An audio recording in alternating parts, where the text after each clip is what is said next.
গেছিলাম তো ইকো পার্কে, কিন্তু ইকো পার্কে আমাদেরকে ঢুকতে দেওয়া হলো না। কারণ আমরা ইকো পার্কের এন্ট্রির টাইমের অনেকটা আগে চলে গেছি। তাই আমরা ভাবলাম যে আমরা ডিয়ার পার্কটাই ঘুরে নিই। কারণ ডিয়ার পার্কটা হচ্ছে ইকো পার্কের 6 নম্বর গেটের উল্টো দিকে। আর এখানকার এন্ট্রি ফি হলো 50 রুপিস করে। তাই আমরা ডিয়ার পার্কে ঢুকে গেলাম।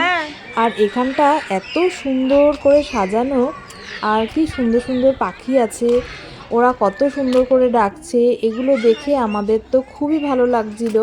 আমরা খুবই এনজয় করছিলাম। আমরা কিছুক্ষণ এখানে ঘুরে তারপরে ইকো পার্কে গেছি, সেই সব ভিডিও তোমাদের সাথে শেয়ার করছি। আর এখানে কি কি দেখলাম সেগুলোও তোমাদের সাথে শেয়ার করছি।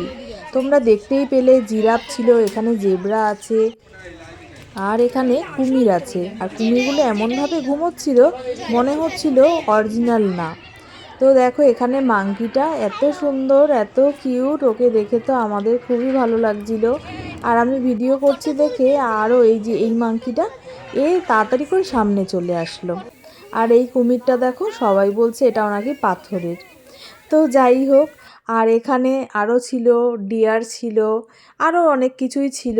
তো বাচ্চারা খুবই এনজয় করছিল দেখে। আর এর ভেতরে কিন্তু একটা ক্যাফেও আছে। আর এটা একটা মিনি জু বলতে পারো, খুবই সুন্দর ছিল।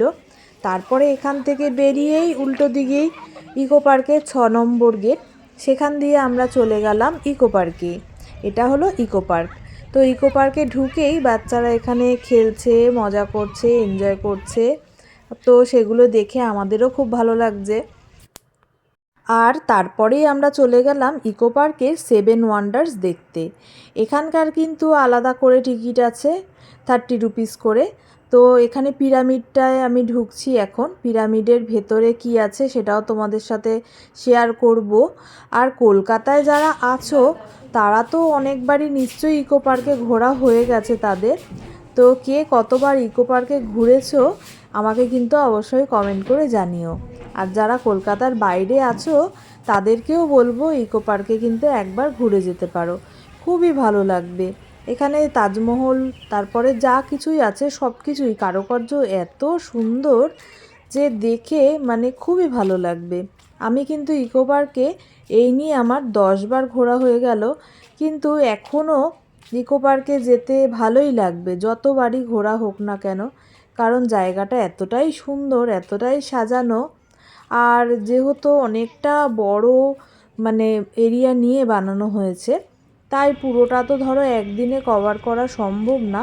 কিন্তু আমরা খুবই হেঁটেছি, মানে পুরো 6 নম্বর গেট থেকে ঢুকে 1 নম্বর গেট অবধি আমরা হাঁটতে হাঁটতে গেছি।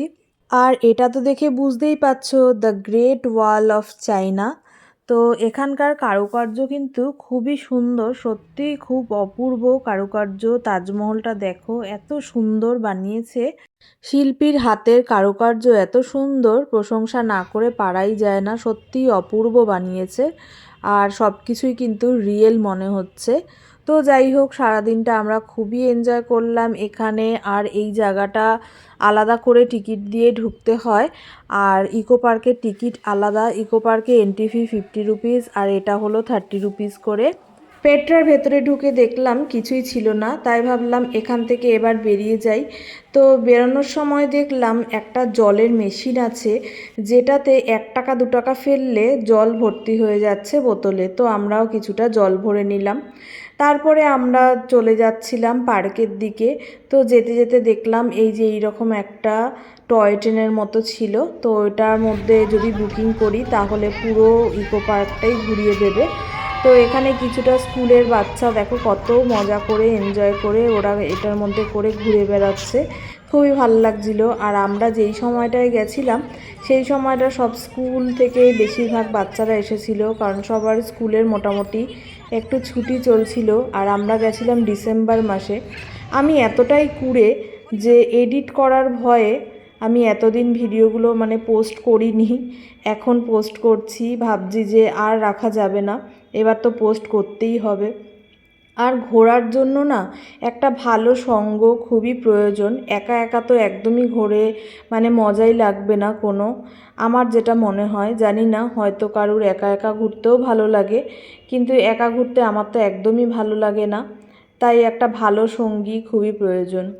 তো এখানে ছিল রেন ফরেস্টটা দেখো, এখানে অনেকগুলোই ফরেস্ট টাইপের অনেক কিছুই বানানো ছিল। তো সবগুলো আমরা সেইভাবে ঠিক করে ঘুরিয়েও নিই। আর এখানকার ভিউটা জাস্ট দেখো কত সুন্দর লাগছে না দেখতে। আর এখান থেকে যেতে যেতে অনেক কিছুই চোখে পড়ছিল, যেরকম সুন্দর সুন্দর ফুল গাছ ছিল, তারপরে এই যে এই জিনিসটা ছিল, তারপরে এখানে বোটিংও ছিল, কিন্তু আমরা এগুলো করিনি। আমরা যাচ্ছিলাম, এখানে একটা জাপানিজ রেস্টুরেন্ট আছে, এই যে এটার মধ্যে আমরা খেতে গেছি, অনেক দিনের শখ ছিল যাব, কিন্তু এখানে গিয়ে ফোনের ব্যাটারি শেষ হয়ে গেল, তাই এরপরে আর কোনো ভিডিও করা হয়নি। ভিডিওটা ভালো লাগলে লাইক কমেন্ট করে পাশে থেকো। টাটা।